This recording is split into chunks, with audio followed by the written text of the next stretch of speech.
Sandalwood ನಟ ಕಿಚ್ಚ ಸುದೀಪ್ ಪಾಲಿಗೆ July 6 ಒಂದು ವಿಶೇಷ ದಿನ.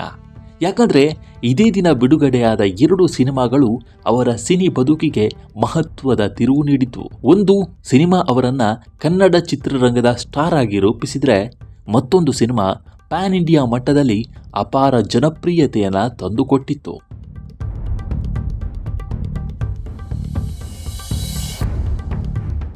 ಹೌದು, ನಟ ಕಿಚ್ಚ ಸುದೀಪ್ 2000 ಇಸವಿಯಲ್ಲಿ ಬಿಡುಗಡೆಯಾದ ಸ್ಪರ್ಶ ಚಿತ್ರದ ಮೂಲಕ ನಾಯಕನಾಗಿ ಗುರುತಿಸಿಕೊಂಡಿದ್ರು.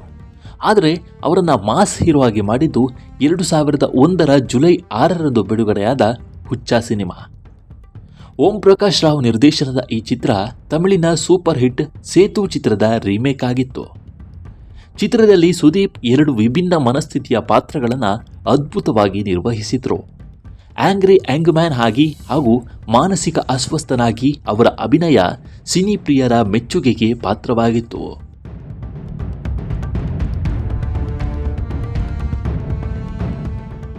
ಹುಚ್ಚ ಚಿತ್ರದ ಯಶಸ್ಸಿನ ಬಳಿಕ ಸುದೀಪ್ ಅವರ ವೃತ್ತಿ ಜೀವನವೇ ಬದಲಾಯಿತು.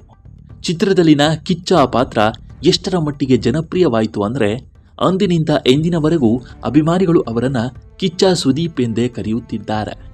ಈ ಸಿನಿಮಾ ಅವರಿಗೆ ಮೊದಲ ಬಾರಿಗೆ ಅತ್ಯುತ್ತಮ ನಟ ಫಿಲ್ಮ್ ಫೇರ್ ಪ್ರಶಸ್ತಿಯನ್ನ ತಂದುಕೊಟ್ಟಿತ್ತು.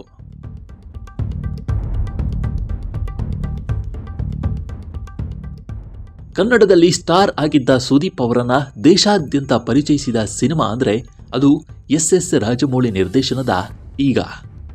ಈ ಸಿನಿಮಾ 2012 ಜುಲೈ 6 ಬಿಡುಗಡೆಯಾಗಿ ತೆಲುಗು, ತಮಿಳು ಮತ್ತು ಹಿಂದಿ ಭಾಷೆಯಲ್ಲೂ ಅದ್ಭುತ ಯಶಸ್ಸನ್ನು ಕಂಡಿತ್ತು. ಒಂದು ನೊಣದ ಸುತ್ತ ಸಾಗುವ ವಿಶಿಷ್ಟ ಕಥಾಹಂದರ ಹೊಂದಿದ್ದ ಈ ಚಿತ್ರದಲ್ಲಿ ಸುದೀಪ್ ಖಳನಾಯಕನಾಗಿ ಕಾಣಿಸಿಕೊಂಡಿದ್ರು. ಅವರ ಸ್ಟೈಲ್, ಮ್ಯಾನರಿಸಂ ಮತ್ತು ಅಭಿನಯ ಭಾರತೀಯ ಸಿನಿಪ್ರಿಯರ ಗಮನ ಸೆಳೆದಿತ್ತು.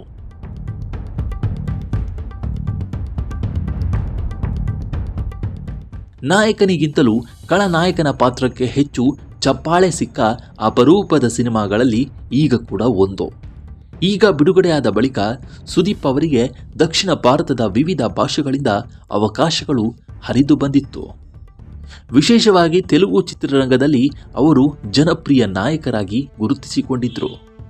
ನಂತರ ಹಲವು ದೊಡ್ಡ ಸಿನಿಮಾಗಳಲ್ಲಿ ಪ್ರಮುಖ ಪಾತ್ರಗಳಾಗಿ ಅಭಿನಯಿಸಿ ತಮ್ಮದೇ ಆದ ಸ್ಥಾನವನ್ನು ನಿರ್ಮಿಸಿಕೊಂಡರು.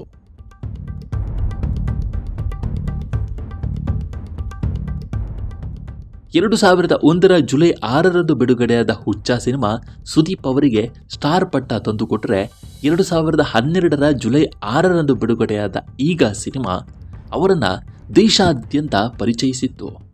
2 ವಿಭಿನ್ನ ಹಂತಗಳಲ್ಲಿ ಬಿಡುಗಡೆಯಾದ ಈ ಸಿನಿಮಾಗಳು ಅವರ ವೃತ್ತಿ ಜೀವನದ 2 ಮಹತ್ವದ ಮೈಲುಗಲ್ಲುಗಳಾಗಿ ಉಳಿದಿದೆ. ಇದೇ ವಿಚಾರವನ್ನು ನೆನೆದು ಸುದೀಪ್ ಅವರು ಸೋಷಿಯಲ್ ಮೀಡಿಯಾದಲ್ಲಿ ಈ ಎಲ್ಲ ವಿಚಾರಗಳನ್ನು ಹಂಚಿಕೊಂಡಿದ್ದಾರೆ.